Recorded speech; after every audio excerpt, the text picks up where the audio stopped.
Hey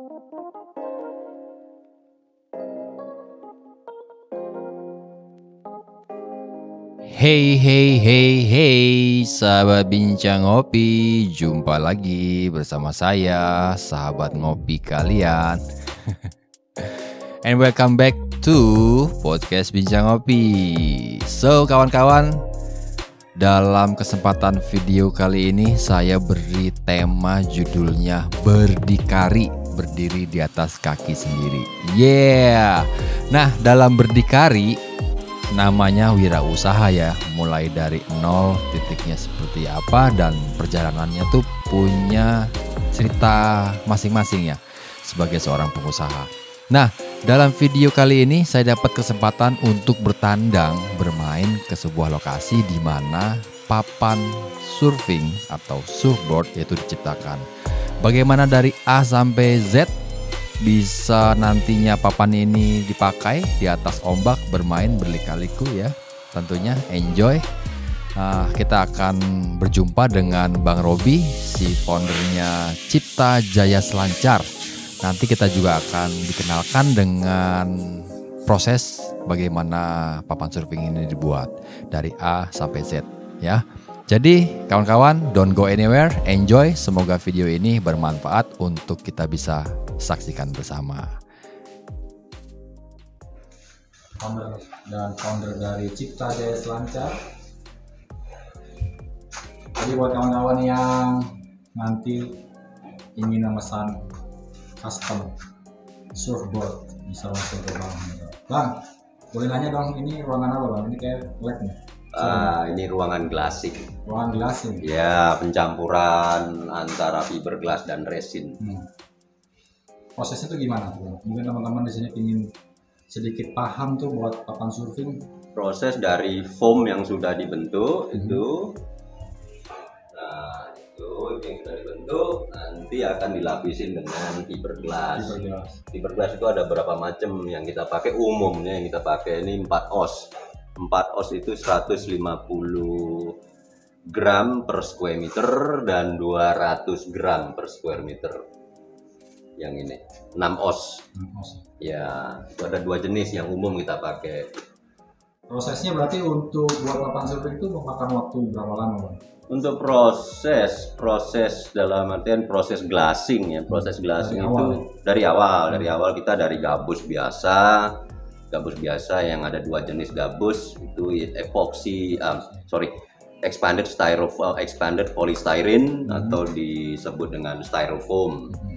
Itu satu lagi yang polyurethane foam, itu yang jenisnya lebih keras dan lebih dari butiran-butiran halus, lebih padat daripada styrofoam.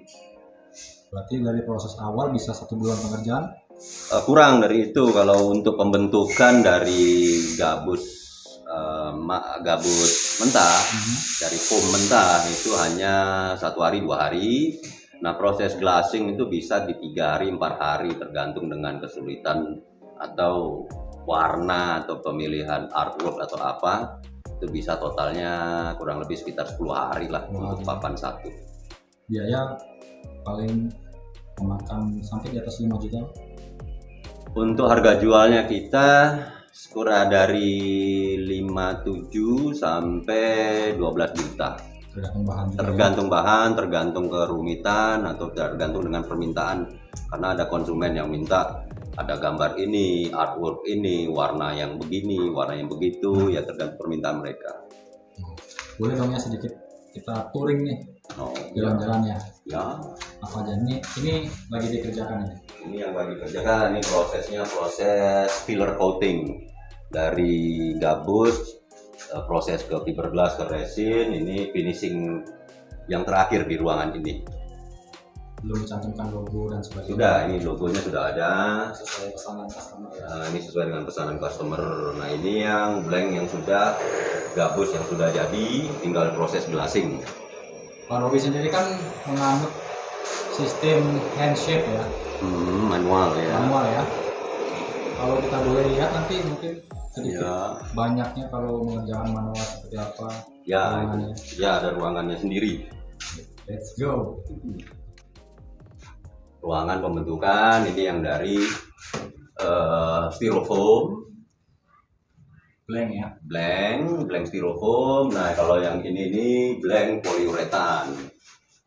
Jadi ada dua jenis foam. Nah ini untuk alat sebenarnya simpel seperti apa ya, seperti tukang kayu alat-alatnya. Cuman ini sudah dipotong ya. Nah ini sudah dipotong, ini tinggal finishing aja. Tinggal finishing, ini sudah halus. Ini yang dari styrofoam. Ini tinggal ada pembentukan sedikit lagi. Karena bentuk shape dan desainnya itu begini, swallowtail. Setelah dari berarti ini basic paling awal ruangannya di sini Bang ya. Berarti basic paling awal ruangannya di sini. Ini kan untuk hand shape itu kita butuh ini nih. Butuh template. Template dalam artian digambar dulu dari sini. Gambar pembentukan. Kalau shape di sini ruangan berarti memakan waktu sekitar berapa lama? Tergantung sih sebenarnya. Kalau umumnya dari 2 jam sampai 3 jam. 2 jam 3 jam. 2 jam 3 jam per satu papan untuk manual. Lumayan ya. Lumayan. Ya karena apa ya?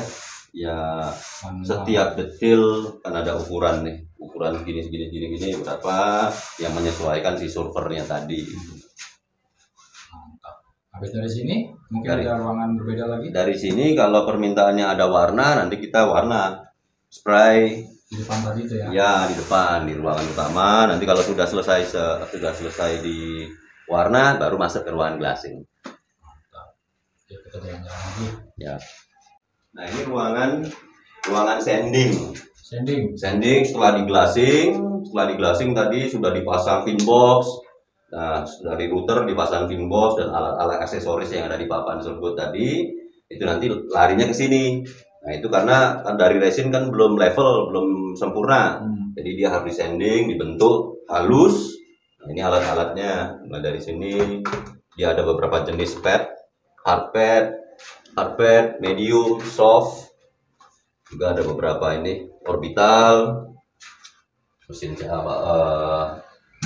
blocks ya, ada gerinda. Nah ini ruangan berdebu Pastinya ya. nah, jadi harus pakai masker yang aman, yang sesuai standar. Di ruangan ini sendiri memakan waktu Tergantung besaran si papan tadi. Ukuran kecil yaitu hanya 1 jam ya, tergantung kerumitan tadi, karena kita tidak boleh oversanding kan. Dia untuk bagian ini sandernya itu harus tahu dari pemakaian resinnya itu seberapa dan harus finishingnya seberapa tebalnya resinnya tadi gitu loh. Jadi kalau dihabisin oversanding, nanti si papan serbut tadi tidak akan kuat. Percuma proses-proses yang kita lewatin tadi. rumit ya. Rumit. Ini blank view. Blank view untuk longboard. Ini impor, dia pakai string kayu balsa, datangnya dari Brazil. Ya. Datang ke sini untuk apa nih Bang? Papan ini? Untuk longboard. Servis atau mungkin Pembuatan baru. Nah, ini core materialnya. Berarti sudah mengerjakan sampai ke luar negeri ekspor Ya, juga ya? ini styrofoam. Ini styrofoam yang dapat ini impor juga dari Australia yang sudah cetakan begini. Mereknya Aeroblank. Memang di sana ada perusahaan yang khusus ya? Ada untuk khusus. mengerjakan blank ya? Ya, ini yang kualitas bagus. Kalau yang untuk lokalan kita styrofoamnya itu dari Jakarta. Dalam balok besar 6 meter lawan 1 meter. Pengerjaan di Bali ya? Pengerjaan di Bali kita bikin rocker profile sendiri. Nah, sebagai hand shaper nih Bang. Sekarang kan di zaman ini sudah banyak yang pakai mesin. Ya. Pemotong otomatis. Sebagai artisan ini, gimana menjawab tantangan di masa depan saat ini? Mungkin dari sisi Bang Robi sendiri, dari Cipta Jaya Selancar. Ya tetap ada spesialitinya ya, tetap ada rasa, karena kita surfer mungkin untuk handship sendiri ya tergantung juga ya, pembuatan manual pastinya pakai hati ya. Rasa ya. Ya artisan. Nah terus lagi kalau mesin kan itu sesuai dengan baku sudah ya. Memang lebih sempurna, massal. Dan itu kalau orang mau yang custom made, mau sesuai dengan apa, pastinya ke sini dia bicara langsung dengan si pembuat. Berarti yang buat sehat selalu ya, karena buatnya pakai cinta. Ntar cintanya dibagi-bagi habis.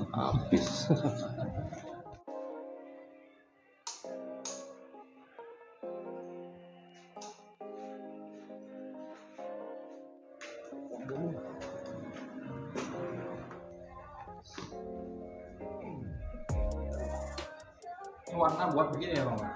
Ya? Warna. Ya.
Ini proses apa namanya, Mas? Filler. Filler. Ya, sebelum sanding finishing.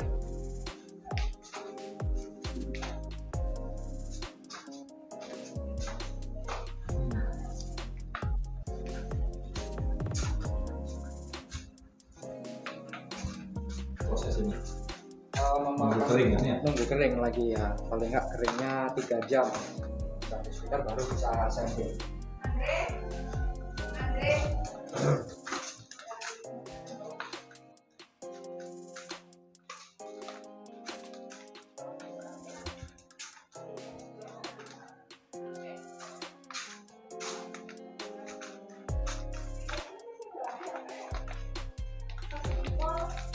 Ini fiber ini mah.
pelaksanaan surfing 2023 ini gimana Bang? Bagus Bang?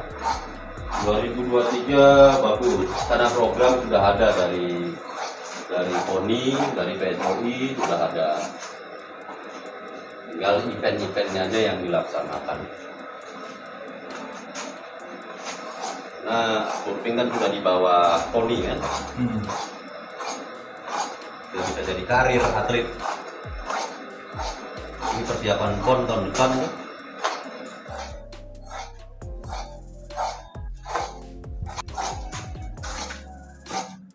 Surfing sudah makin baik dengan adanya PSOI. Perjuangan selama berapa puluh tahun itu. Banyak yang ikut perjuangannya. Banyak. Terima kasih tuh sama Arya Subiakto, ketua umum yang pertama. Hebat perjuangannya, berat, panjang. Kalau legend surfing Indonesia nih, kita ngomong Bali, siapa Bang? Adi Kasim, Adi Kasim. Tuk Menda, Legend itu ya. legend. Respect. Bibit penerusnya sudah datang ya? Masih banyak. Makanya sekarang dengan program-program PSOI, surfing itu sudah lebih baik regenerasinya. Sudah ada jenjang-jenjang, mulai dari jenjang daerah, nasional, terus lagi ke internasional kan sudah ada kita surfernya Rio Waida. Yang sekarang Rio Waida sudah masuk di WCT. Untuk profesional tour internasionalnya itu udah dia. Yang berjuang di World Qualifying Series ada siapa? Ketut Agus. Nah, dari Bali itu.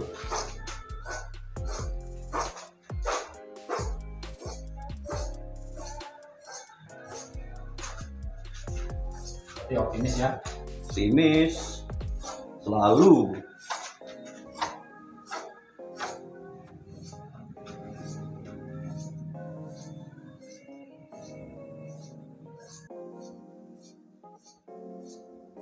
Kita bersama Bang Robi Hendra dari Cipta Jaya Selancar.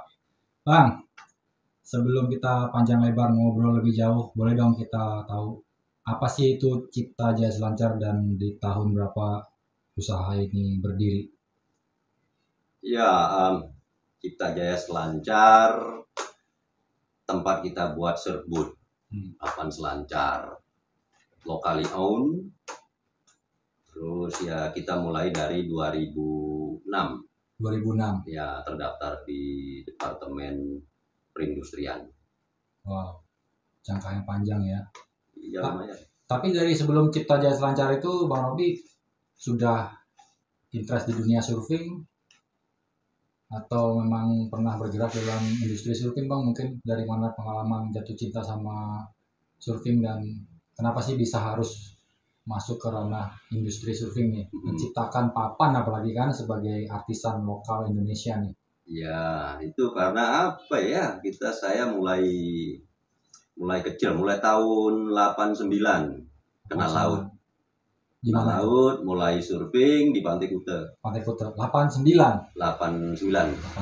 Ya. Dari selama itu mulai surfing, terus saya traveling keluar Indonesia, sekolah di luar, balik lagi ke sini, tetap surfing, menetap di Bali mulai 95, kerja di industri surfing. Jadi industri surfing waktu itu dengan pimpinan bos orang luar. Terus kita mulai surfing juga, terus kenal-kenal sama orang-orang teman-teman di pantai. Cita-citanya memang dari apa ya, kalau dulu kan di Indonesia itu kita tidak ada ya yang pembuat papan selancar, semua harus impor. Nah, semua harus impor. Cita-citanya kita surfer kan apa ya, cita-citanya dulu saya sama temen kita harus bisa bikin sendiri. Wajib ya. Namanya sebagai mimpi kita untuk bikin apa ya, bikin satu perusahaan yang bisa produksi sendiri, kita pakai sendiri, dijual juga bisa gitu. intinya kita juga seneng surfing. Gimana rasanya kalau surfing pakai surfboard yang kita buat sendiri. Itu awal ya. Awal. Lalu dinamika wirausaha, namanya kan ini berdiri di atas kaki sendiri ya sebagai lokal industri. Nah, dari sekian lama perjalanan setelah memasuki industri, sebenarnya susah nggak sih Bang tantangannya dalam industri ini untuk berkembang? Mungkin adik-adik nanti para penerus khususnya sebagai artisan bisa mengambil peran untuk generasi berikutnya dari Bang Robi ini. Yeah. Tantangannya apa sih Bang? Mungkin biar kita semua sebagai pendengar nih yang nonton ini juga ikut merasakan susah sedihnya bangun di industri ini. Iya, apapun itu semua harus berproses ya. Tidak ada yang instan. Itu harus dilaluin semua. Yang awal pertama kali kita buat papan selancar itu dari barang-barang bekas, barang-barang papan selancar yang patah, kita kelupas fibernya, kita bentuk sendiri karena kita keterbatasan untuk bahan. Kan kebanyakan waktu dulu itu fiberglass dari luar, resin dari luar, untuk bahan baku gabusnya dari luar, itu keterbatasan dulunya. Jadi berawal dari keterbatasan itu jadi sebuah tantangan ya. Jadi dari barang bekas kita tantangan itu sendiri yang buat kita memacu untuk lebih kreatif, untuk lebih kreatif. Jadi tidak melulu dari dulu tuh memang bahan itu yang paling tersulit. Nah ini kita berproses, kita bikin dari situ, kita buat sebaik-baiknya.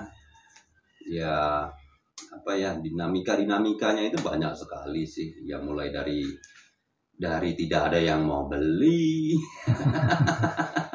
Biasa itu kalau untuk awal ya. Iya, harus kuat mental kan ya. Harus kuat mental, barang kita mau titip di toko juga tidak ada yang mau terima, tidak laku-laku, akhirnya kita pakai sendiri, kita obral, ya banyak. Jadi itu harus berproses, tidak ada yang instan. Benar ya, kayak tidak ada kalau teman-teman atau adik-adik sekalian yang mau usaha apapun, jangan menyerah. Itu tetap harus berproses. Susah-susah dulu, bersusah-susah, gak apa-apa. Kalau memang lebih baik kita memulai dari yang kecil, nanti akan menjadi yang luar biasa. Start ya, from small. Berani bermimpi, berani berbuat. Mimpi. Ini kan berawal Cipta Jaya Selancar itu, pembuatan papan selancar ini berawal dari cita-cita dan mimpi. Dari barang bekas juga tadi ya. Iya, dari barang bekas. Nah, karena kita tidak bisa dapetin yang bahan atau bahan yang bagus, kenapa enggak? Apa yang ada depan mata, kita coba bikin. Kreativitas ya, artisan tadi ya. Iya. Always try, harus coba. Yang namanya surfing itu kan kita medianya di sana di alam. Alam itu tidak mungkin tidak ada standarnya. Apapun yang namanya ombak itu tidak selalu sama yang datang. Tidak bisa diukur dengan ini bentuknya begini, ombak ini bentuknya begitu. Tidak bisa. Apapun yang kita pakai di sana pasti bisa jalan. Saya yakin. Nah, ketika sudah menancapkan brand usaha nih, ada nggak momen besar sebagai personal nih antara dua deh, sebagai wirausaha dan sebagai seorang surfer?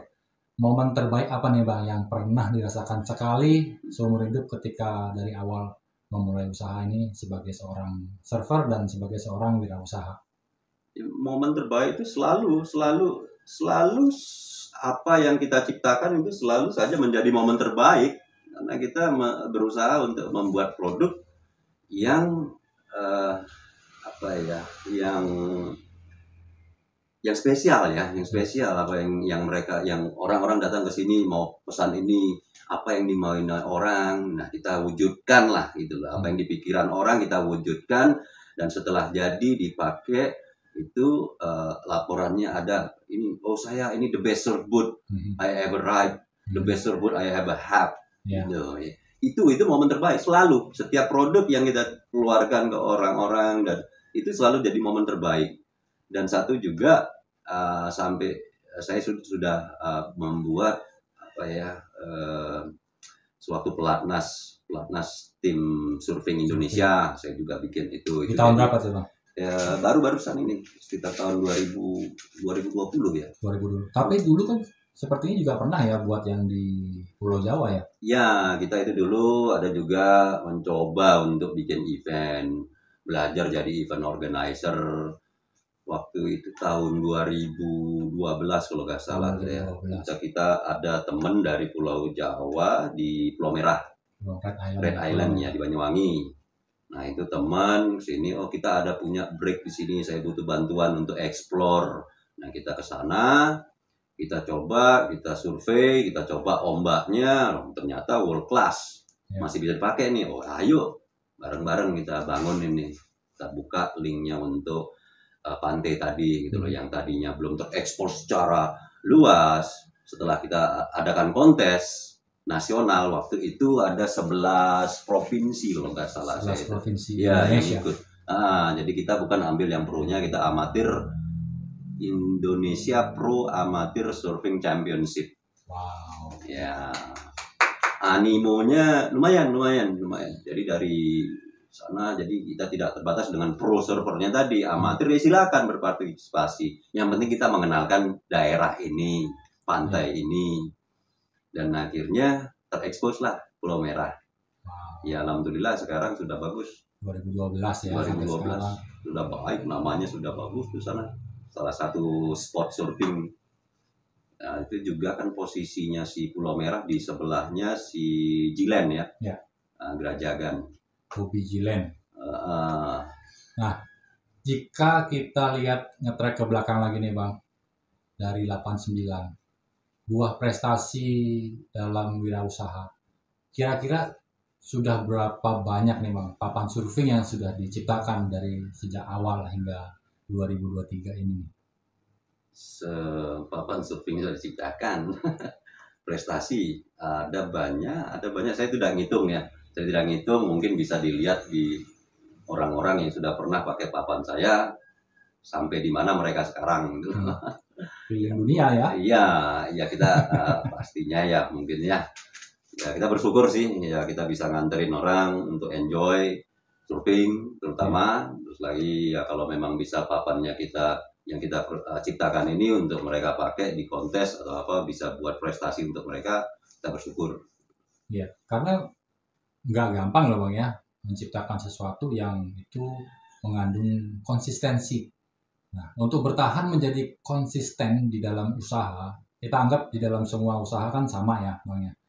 Ada nggak nih tips buat kita nih sebagai anak-anak, sebagai remaja nih yang belajar dalam hal konsistensi wirausaha? Konsistensi itu sebenarnya bukan dibilang tidak gampang ya.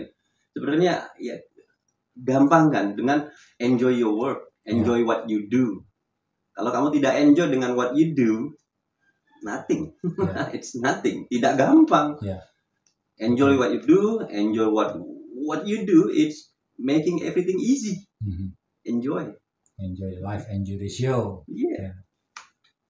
Jadi memang buah dari konsisten itu berat pastinya, karena seperti yang Bang Robi selalu bilang, darah itu merah jenderal. Ya pastinya lah ya, semuanya kan dia berproses tadi, jangan melupakan proses. Tidak segampang nih kalau misalnya Anda itu bypass, melupakan proses-proses yang ada, itu tidak akan tidak akan ada cerita. Jadi hal yang jelek itu menjadi satu acuan untuk menjadi lebih baik. Setuju. Jadi konsistensi itu ya terus berproses. Karena setiap hari kita belajar, tidak ada orang yang sempurna. Pastinya begitu. Harus berproses, jangan melupakan proses. Mantap. Nah, sebagai penutup nih Bang, mungkin ada kata-kata nih mutiara buat kita nih sebagai wirausaha mandiri dan juga sebagai personal dari seorang surfer. Mungkin ada yang bisa dibagikan sama kita semua sebagai kata mutiara kenang-kenangan nih sebagai penutup untuk para pendengar dan yang nonton podcast Bincang Ngopi ini. Iya, sebenarnya gini, prinsip saya tidak melupakan proses dan enjoy what you do tadi. Ya. Apapun, kalau bila Anda mengerjakan sesuatu tidak enjoy, tidak akan menjadikan hal yang istimewa. Kalau Anda enjoy dengan what you do, apa yang kamu buat, apa yang kamu kerjakan, enjoy selalu dan hasilnya akan luar biasa. Anda akan bertahan selamanya. Siap. Terima kasih Bang Robi sudah hadir di podcast Bincang Ngopi sebagai kawan ngopi saya hari ini di program Berdikari, berdiri di atas kaki sendiri. Siap. Terima kasih Bang Robi, thank you atas waktunya. Saya Christian Mokosanggoro, pamit undur diri. Bye, sukses selalu.